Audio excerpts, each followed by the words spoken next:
We have already finished discussing adding and subtracting polynomials. Today we are going to talk about multiplying and dividing polynomials. So let's look at some important directions for multiplying polynomials. The first thing we will always do is distribute. And this is the same kind of distributing that we've done in the past. Then, of course, we always combine like terms. And then finally, we write our answer in standard form. And remember, if you don't know what standard form is, it is highest to lowest exponent. Now, there's a couple of important notes here, and yes, these are important for a reason. If you are ever given a problem where it is stuffed in parentheses and there's a square, if that is the case, you need to remember this important detail. Write it out twice. When we square something, that means that we write it and multiply it by itself twice. So write it out twice and then do the regular multiplying. And my other important helpful hint, if for whatever reason you are given 3 parentheses, multiply any 2 of them together first and then multiply that answer by the third one. Doesn't matter which 2, but multiply 2 of them and then pick up the third one. So that's all the important stuff for multiplying, so let's take a look at some examples. So we are going to start by distributing. I'm going to use arrows to help us. 2x times 3x is 6x squared. 2x times negative 4 is negative 8x. Now we're going to switch to 1 times 3x is positive 3x. And 1 times negative 4 is negative 4. That's the distributing. We've done this before. Now we have to combine like terms. Let's start with this guy. He's the highest exponent. He does not have any like terms, so we're going to write him down. The next highest is x, and there are 2 x's to combine. Negative 8 plus 3 is negative 5. Carry the x with it. And finally, negative 4 comes down, and that is your answer. So the only difference between A and B is B just has a couple of extra things in there. Process is still the same. We're going to multiply 2x times everything. 2x times 4x squared is 8, and there's now 1, 2, 3 x's, so x to the third. 2x times, we're going to call this 1x squared. 1x is positive 2. X times x is x squared. And 2x times negative 5 is negative 10x. So that's the only difference when you have 3, is there's just an extra piece in the puzzle. Okay, let's switch to negative 3. Negative 3 times 4x squared is negative 12x squared. Negative 3 times positive 1x is negative 3x. And negative 3 times negative 5 is positive 15. Now we got to start looking for like terms. Highest exponent I see is x to the third. There's no more x to the third, so we're just going to write him down. The next highest exponent I see is x squared. Right there and right there. Positive 2 take away 12 leaves me with negative 10x squared. Next highest exponent I see are x's. There's an x and there's an x. Negative 10 minus 3 is negative 13x. And this lonely 15 just comes on down. So distributing, as long as you are careful with your exponents, we don't have a problem. Just remember, when we are multiplying, we combine the exponents. 1x and 2x's makes 3. However, when you're combining like terms, like 2x squared and negative 12x squared, it stays x squared. So it's only multiplying that the exponents get bigger. So I would like you to pause the video and try this one on your own. Okay, so let's see how you did on these. A was exactly like the B that we just finished. So this one should have been a little easier for you. Now, if it's helpful, you can make that a 1 in front of your x, because I know we like to have a number there. 1x times 5x squared is 5. 1 plus 2 makes 3x's. 1x times 3x is positive 3. X times x is x squared. And 1x times negative 1 is negative 1x. Let's switch down here to the positive 2. Positive 2 times 5x squared is positive 10x squared. Positive 2 times positive 3x is positive 6x. And positive 2 times negative 1 is a negative 2. Looking for those like terms. That guy was all by himself, so 5x to the third. We got a squared here and a squared here. 3 plus 10 makes 13 of those x squareds. We have a negative 1x and a positive 6x. Negative 1 plus 6 makes positive 5x. And this lonely guy just comes down at the end. So hopefully you got that one correct. Now let's look at B. Hopefully you saw B and remembered my helpful hint. Let's go back to it. If you are given something in parentheses squared, which is what you're given here, then write it out twice and then multiply. So I'm going to take this stuff right here and I'm going to write it out twice in parentheses. 5x plus 2, and then in a second set, 5x plus 2.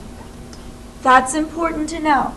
If you see something with a squared, you write it out twice. Now it looks just like any other problem we've done.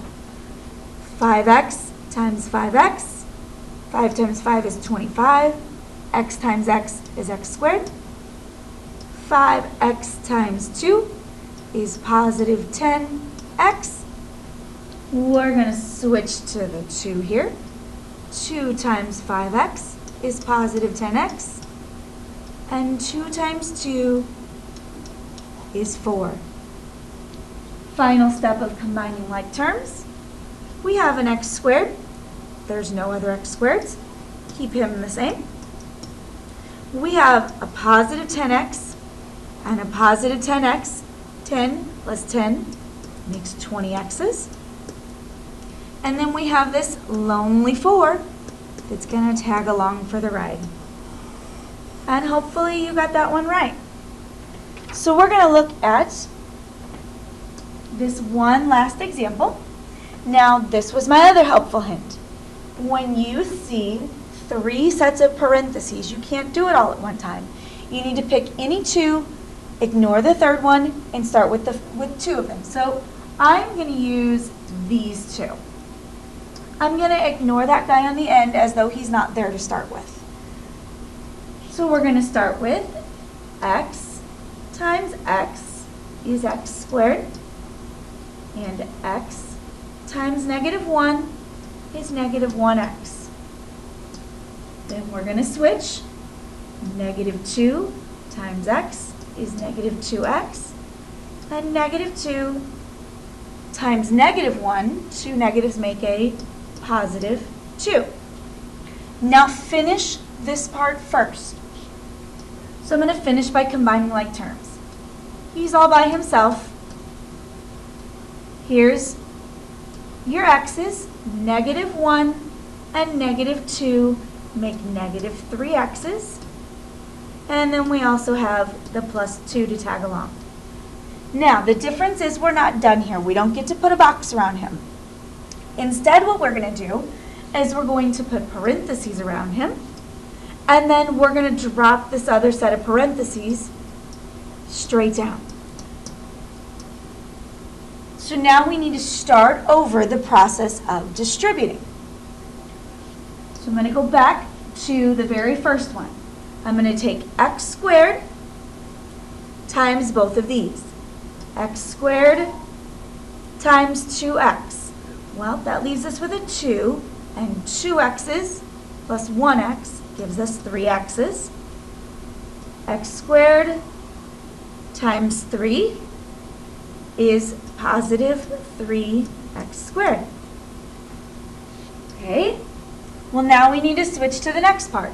I have negative 3x here, and I'm going to multiply it to both of those. Negative 3 times 2x is negative 6, and then there's 1, 2, so x squared. Negative 3x times 3. Negative 3 times 3 is negative 9. X tags along. But we are not finished. We still have this 2 here. So now we're going to take 2 times both of these as well. 2 times 2x is 4x. And 2 times 3 is 6. Now we are ready to combine like terms. Is there any other x to the thirds? No, I'm going to keep him the same. Is there any other x squareds? Well, yes, there is right here. 3 take away 6 is negative 3x squared. Is there, here's an x. Is there any more? Yes, right next to it. Negative 9 plus 4 makes negative 5 x's. And then we got, of course, the lonely 6 on the end, who just comes down. And that is the end of our multiplying. So now, we got to take a look at division. Now, the type of division that we are going to be doing, because there's 2 types, is what's called synthetic division. Now, one important thing that we need to know about synthetic division only works when you're dividing by x plus or minus a number. Now, for this class, I will always give you problems where this works. That's not even a concern. But it will be important if you ever go on to pre-calculus or some of your other courses. Now, there's a lot of instructions here, and they can get a little overwhelming. So what we're going to do is we're going to go one line of the instructions and apply it to an example. Then go back to the next line and apply it to the example. So the first set of instructions says, solve the small polynomial for x and put that in a box. So my small polynomial, if you look here, obviously the small one is this guy. We're going to take x minus 1, we're going to set it equal to 0, and we're going to solve it by adding 1 to both sides. And the answer we get is x equals 1. That number, 1, we're going to come over here, we're going to write it down, and we're going to put it in a box. Okay, let's look at the next step of the instructions. List the coefficients. Okay, if you don't remember, coefficients are your, I'll make a little note up here, numbers in front. So you're going to write the numbers in front of the large polynomial in order next to the box we just wrote, and this is important. Fill in zeros for any missing exponents. You can't skip exponents when you're dividing. So let me show you what this step means. Your coefficients of the large polynomial are the numbers in front of each term. Well, this one's a 1, this one's a negative 1, this one's a negative 2, and this one's a positive 8. The highest exponent we see is x to the third. Well, after x to the third should be x to the squared. After x squared should be x. And then after x should be a whole number. That's what I mean by make sure you're not missing any exponents. And we're not here. It goes 3, 2, 1, none. So we're going to write down those 4 coefficients next to the box, leaving some space. So 1, then -1. Notice I left some space there. Then -2, then 8. This space is important because you don't want your numbers to smush together.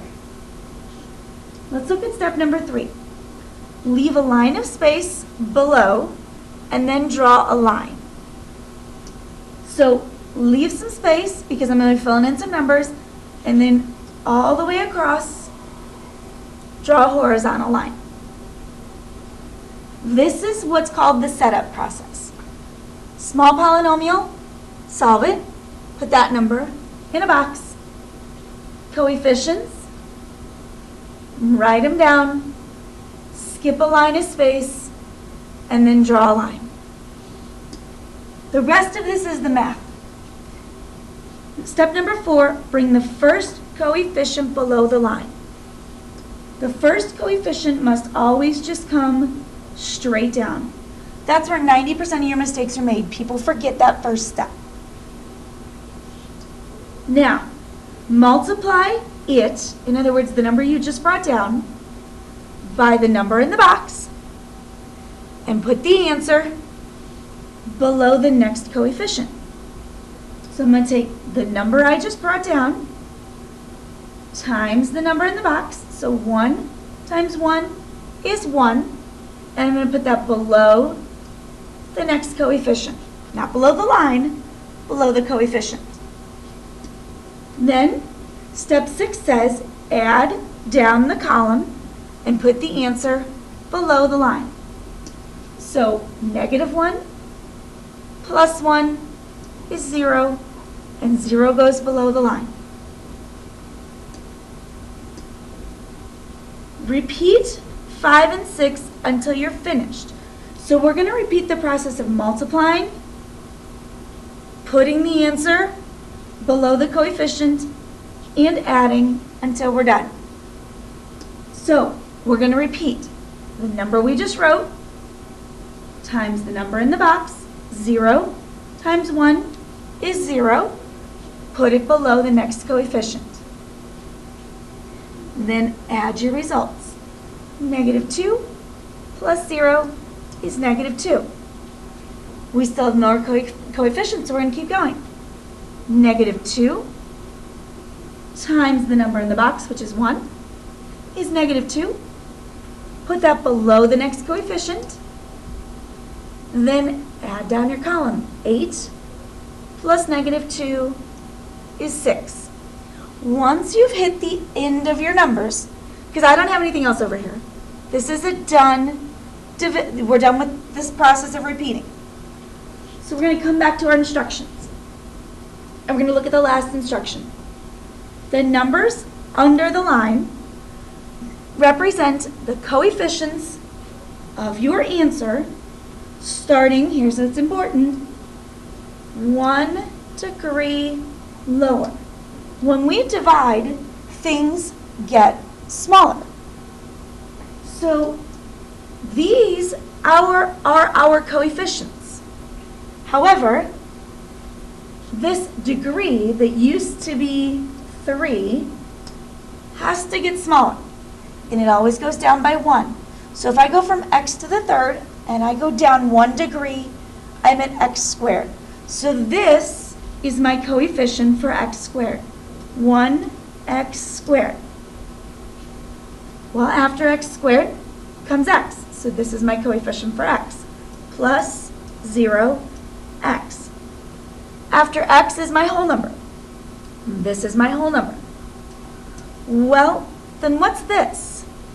Well, usually when we divide, we always get an answer, and then there's also always something left over. In math, we call that the remainder. This right here is our remainder. The way we write our remainder, we will always take this answer and put it over this original little polynomial.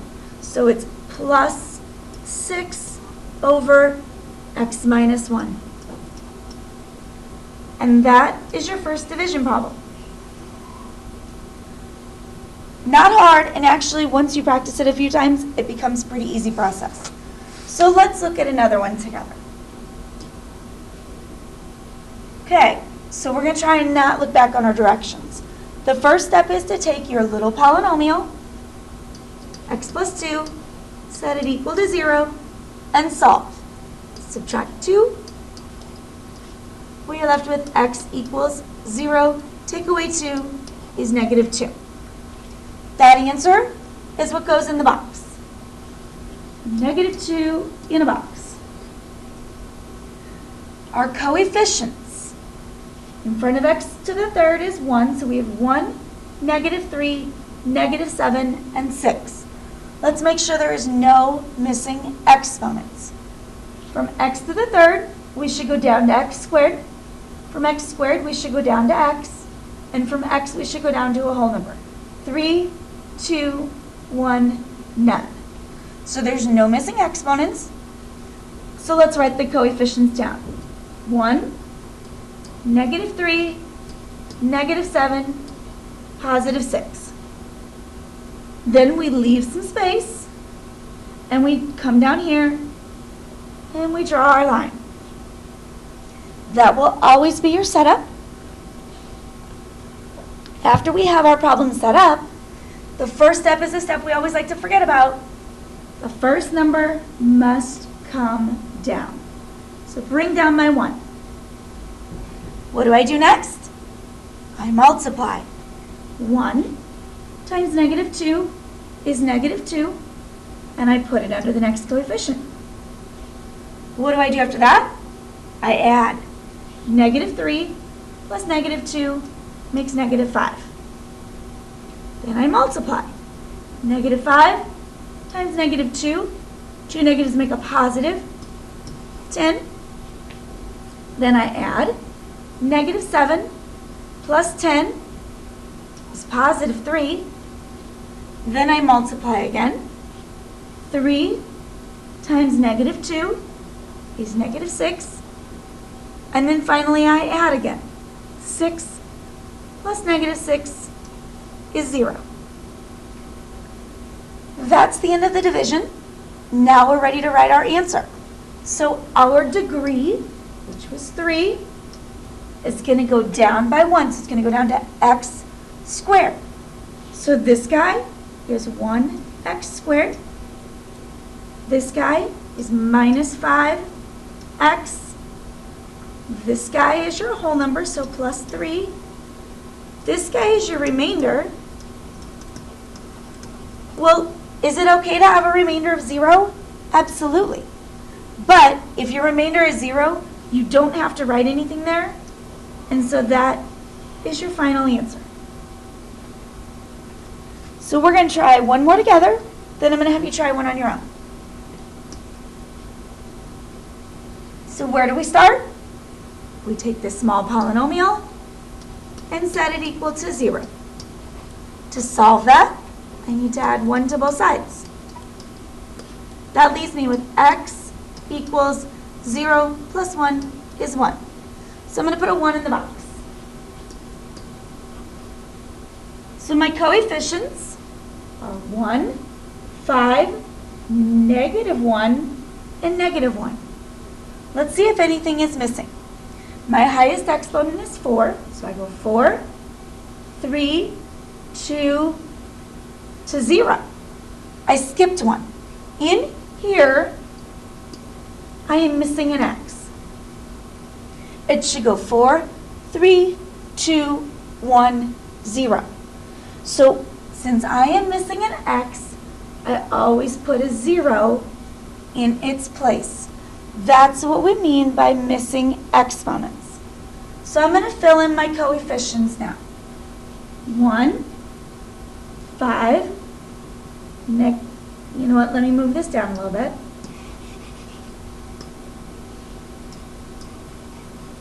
1, 5, negative 1. Now I have to put the 0. If you forget the 0, you will always get a wrong answer. And then finally, negative 1. Leave some space, draw a line. So the 0 is why I wanted to go through this one together. The rest of it is perfectly normal. Start by dropping my first number down. Multiply. 1 times 1 is 1. Now I add. 5 plus 1 is 6. Now I multiply again. 6 times 1 is 6. Now I add again. Negative 1 plus 6 is 5. Multiply again. 5 times 1 is 5. Add again. 0 plus 5 is 5. Multiply again. 5 times 1 is 5. And add one last time. Negative 1 plus 5 is 4. So none of the math was different. Let's look for our final answer. We had x to the 4th. So I need to go down 1, so x to the 4th drops to x to the 3rd. So this guy is 1x to the 3rd plus 6x squared, keep going down, plus 5x. Then we get to the whole number, so plus 5. And what's this again? This is our remainder.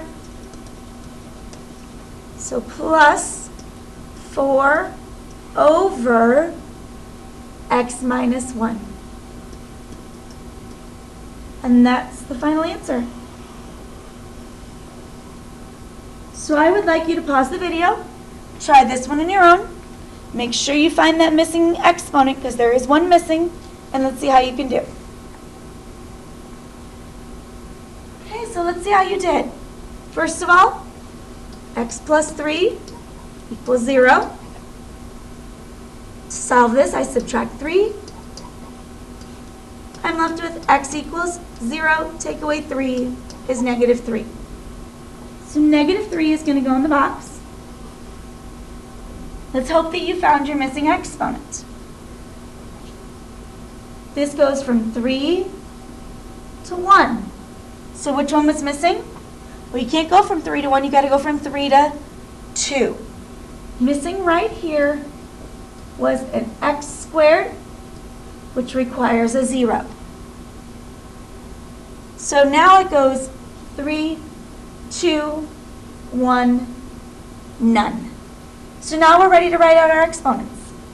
Our coefficients. 17, 0, negative 17, and negative 6. Leave some space, draw your line. Hopefully you had that part right. So now let's keep going. Bring down the 17, multiply. 17 times negative 3 is negative 51. We add 0 plus negative 51 is negative 51. We now multiply negative 51 times negative 3 comes out to be a positive 153. We then add negative 17 plus 153 is 136. We multiply again. 136 times negative 3 is negative 408.